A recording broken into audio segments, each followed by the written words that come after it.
Bonjour et bienvenue sur cette météo des marchés agricoles. Nous allons parcourir ensemble la tendance qui règne sur le blé et le colza. Nous reviendrons sur le maïs le mois prochain lors de notre prochaine intervention. Tout d'abord, on commence avec une météo plutôt maussade sur le blé. En effet, depuis le début du mois de janvier, donc depuis le début de l'année, le contrat blé-mars 2020 a connu deux phases. Une première phase de forte croissance, donc une hausse importante, où le contrat est venu chercher la zone des 200 €. Et puis une phase de consolidation avec une glissade importante, où le contrat est revenu chercher la zone des 192,50 €, zone actuelle. Il y a eu plusieurs éléments de soutien. Tout d'abord sur les fondamentaux. On a eu un retour de la compétitivité du blé sur la scène internationale. Le blé français a été recherché par les pays tiers, par le Moyen-Orient et également l'Asie. Et ensuite, la parité, donc l'euro-dollar, a soutenu le blé sur la scène internationale. Dans la phase justement de baisse, donc dans la glissade, l'arrivée du coronavirus sur la scène internationale et donc le ralentissement potentiel de la Chine a impacté le blé, tout comme les autres matières premières, notamment le pétrole. Pour la suite, le contrat blé sur l'échéance mai 2020 pourrait revenir se négocier autour de 190 €. En cas de rupture de ce niveau, on pourrait aller glisser un peu plus bas, aller chercher le bas de la bande de Bollinger, soit le niveau de 186 €.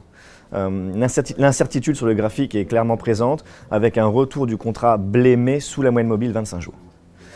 Outre-Atlantique, le wheat a connu un petit peu la même tendance que le matif. Le wheat sur l'échéance mars est revenu proche des 6 $ avec un plus haut à 5,92 $. Et puis finalement, il a reglissé très rapidement pour revenir se négocier sous la zone des 5,50 $, qui est une zone clé.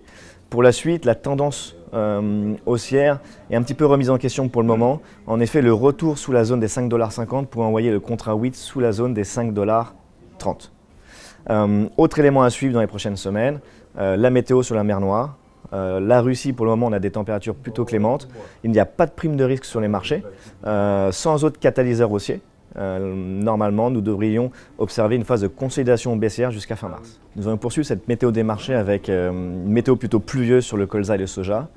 En effet, depuis le début de l'année, on a la Chine qui occupe le devant de la scène avec deux événements clés, l'accord signé entre la Chine et les États-Unis et l'arrivée de l'épidémie du coronavirus avec l'impact potentiel sur la croissance mondiale. Au final, colza, soja ont été impactés par ces points-là. À la baisse, on a le bilan lourd également du soja US avec des bonnes perspectives sur les surfaces qui vont arriver, qui devraient être confirmées prochainement. Et puis on a un bilan lourd au niveau mondial sur le soja avec des perspectives excellentes sur le Brésil et des semis de bonnes conditions en Argentine.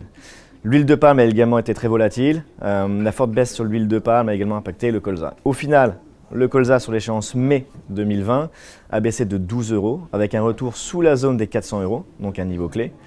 Pour la suite, la tendance baissière n'est pas totalement finie. On pourrait assister à une poursuite de la baisse vers la zone des 392 €. Seul un retour au-dessus de 402 € pourrait invalider cette tendance baissière. Côté US, nous avons assisté à une tendance baissière encore plus importante que sur le colza. Le contrat soja mai 2020 a baissé de 62 cents pour revenir sous la zone des 9,10 € et consolider autour des 9,05 $. Pour la suite, on a toujours ce bilan très lourd sur le soja, l'incertitude sur la Chine.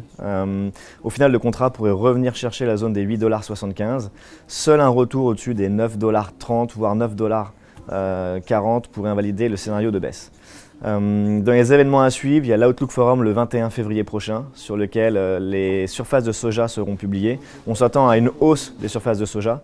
Ce point pourrait également venir ajouter de la volatilité sur les marchés et entraîner une vague baissière plus importante sur le soja américain. Merci de nous avoir suivis. Nous vous donnons rendez-vous dès le mois prochain pour une nouvelle météo des marchés. À très bientôt.